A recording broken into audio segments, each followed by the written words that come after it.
It's a David and Goliath story. It's clashing two forms of social invisibility in the city of Edinburgh.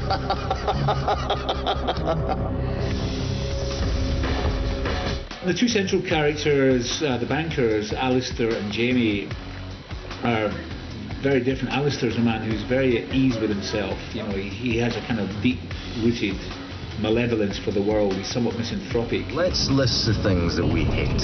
Why hate? Because we always tell the truth about what we hate. He has this game that he likes to play with vulnerable people. I mean, he creates the vulnerability.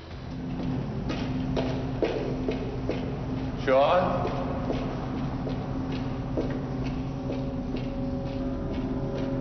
John? You know, when I met Dougray to talk about it, I'd bumped into him, but I'd never really chatted to him, and I actually realised he's a very gentle, charming, very soft human being, in fact, and that tells you a lot about his performance. Although you didn't have to dig very deep to find him, which is a bit of a worry.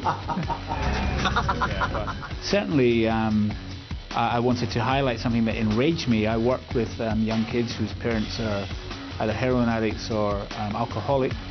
And I relate to these kids, and they're fantastic people. You know, they've got their own dreams, ambitions, and ideas about themselves, like the rest of us have.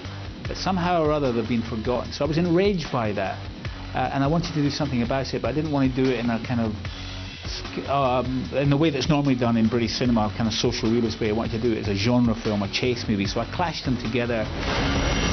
They want back every penny you've borrowed, Alice. How much you owe? How much? 8,000 She's lost her mother and her father, and she's living with her brother, and she's still green. She's a young woman who's never really had a job, and her way of dealing with her grief is to spend. The world around her bombards her with ideas about how to be famous, how to be great, how to be a celebrity, dress like this is what you have to do. And I think that generation are just bombarded with that shit, and you know, some can see through it and some just can't. The differences in a modern society between a society that is very much drawn towards a sort of materialistic world and one which is surviving below the thresholds of visibility and in some poverty. £12,000, Sean. That's a lot of money.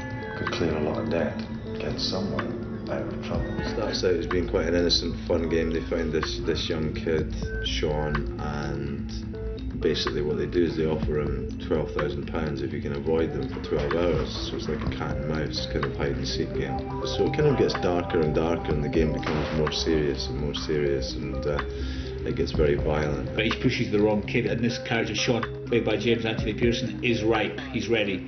And so they pick him for this particular game, but he fights back. Because in reality, probably the kid wouldn't have a chance in hell against these people, but in my story, he's got a chance. I really believe you've got to get to people fast. And the audience I want to get to are a younger audience, you know, people who might be interested in Grand Theft Auto and Manhunt and, you know, Halo or whatever. It's a very graphic title. I think it's a cool title. If you saw that in a poster with two guys and a gun, you'd just go, I know what that movie's about.